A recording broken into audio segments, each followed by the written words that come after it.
रायबरेली के मेरे परिवारजनों, मुझे खुशी है कि आज काफ़ी समय के बाद आपके बीच आने का मौका मिला है। मैं हृदय से आपकी आभारी हूँ। आपके सामने मेरा सिर श्रद्धा से झुका हुआ है। 30 साल तक एक सांसद के रूप में आपने मुझे सेवा करने का अवसर दिया। ये मेरे जीवन की सबसे बड़ी पूंजी है। रायबरेली मेरा परिवार है। वैसे अमेठी भी मेरा घर है। न सिर्फ मेरे जीवन की कोमल यादें यहाँ से जुड़ी हुई हैं, बल्कि पिछले 100 साल से हमारे परिवार की जड़ इस मिट्टी से जुड़ी हुई है। गंगा माँ की तरह पवित्र ये रिश्ता अवध और रायबरेली के किसान आंदोलन के साथ शुरू हुआ और आज तक कायम है। इंदिरा जी के दिल में रायबरेली के लिए एक अलग जगह थी। मैंने उन्हें काम करते हुए करीब से देखा। उनके मन में आपके प्रति असीम लगाव था। मैंने राहुल और प्रियंका को वही शिक्षा दी जो इंदिरा जी ने और रायबरेली की जनता ने मुझे दी।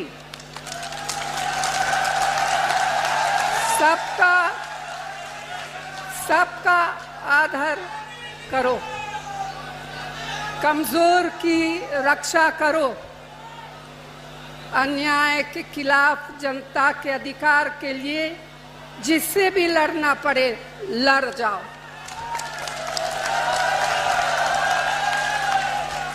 डरना मत, क्योंकि संघर्ष की तुम्हारी जड़ें और परंपराएं बहुत मजबूत है। मेरा आंचल जीवन भर आपके आशीर्वाद और प्रेम से भरा रहा है। आपके प्रेम ने मुझे कभी अकेले नहीं पड़ने दिया। मेरा सब कुछ आपका दिया हुआ है। तो भाई और बहनों, मैं आपको अपना बेटा सौंप रही हूँ।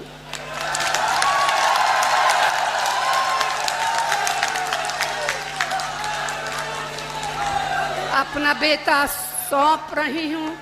जैसे आपने मुझे अपना माना, वैसे ही राहुल को अपना मान कर रखना है। ये राहुल आपको निराश नहीं करेंगे। और इस सभा में आने के लिए मैं दिल से आप सभी को धन्यवाद देती हूँ। धन्यवाद। जय हिंद। मैंने अपनी जिंदगी में इतने बब्बर शेर एक जगह कभी नहीं देखे पहले। आमतौर से बब्बर शेर जंगल में अकेले घूमते हैं, एक साथ नहीं आते। यहाँ पे हजारों बब्बर शेर एक साथ खड़े हो गए हैं। और कहना पड़ेगा भाइयों और बहनों, बब्बर शेरों, आप सबका स्वागत। और कहना पड़ेगा कि मीडिया के हमारे मित्रों, आपका भी यहां बहुत बहुत स्वागत। मगर भाई, ये जो मीडिया के मित्र हैं, हमारे मित्र नहीं है, अखिलेश जी और मेरे नहीं है,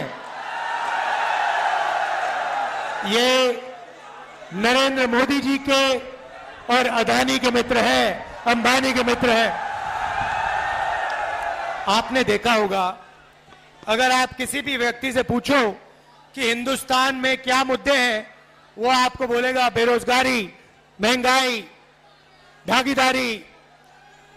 मगर अगर आप मीडिया से पूछो हिंदुस्तान में कौन से मुद्दे हैं, तो कहेंगे देखो देखो अंबानी जी की शादी हो रही है, देखो देखो नरेंद्र मोदी ने क्या बोला, कोविड के समय बोला थाली बजाओ, देखो देखो क्या कमाल की बात बोली। कोविड आता है, गंगा में लाशों के ढेर लग जाते हैं, प्रधानमंत्री कहते हैं भाई और बहनों मोबाइल फोन की लाइट जलाओ, थाली बजाओ, और मीडिया के मित्र कहते हैं वाह वाह वाह वाह वाह वाह वाह, क्या बात बोली प्रधानमंत्री ने,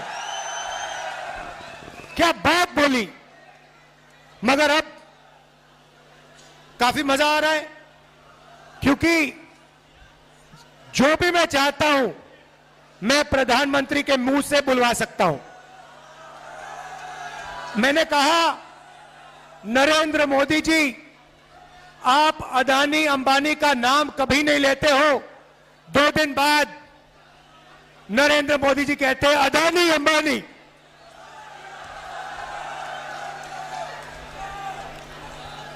फिर मैंने कहा कि हम बैंक अकाउंट में ठकाठक ठकाठक ठकाठक ठकाठक पैसा डालेंगे। नरेंद्र मोदी अपने भाषण में कहते हैं ठकाठक ठकाठक ठकाठक ठकाठक। आप मुझे बताओ क्या बुलवाना है नरेंद्र मोदी से, मैं कल बुलवा देता हूं, 2 मिनट लगेंगे। और अगर कुछ नहीं बुलवाना है वो भी बता दो।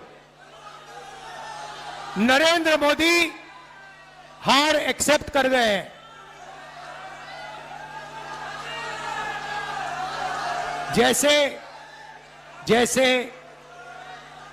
कहते हैं ना गुड बाय, बस हो गई गुड बाय नरेंद्र मोदी जी की। मैं आपको लिख के दे रहा हूं, 4 जून नरेंद्र मोदी हिंदुस्तान के प्रधानमंत्री नहीं रहेंगे। और इसका भाई और बहनों कारण है, ये ऐसे ही नहीं हुआ।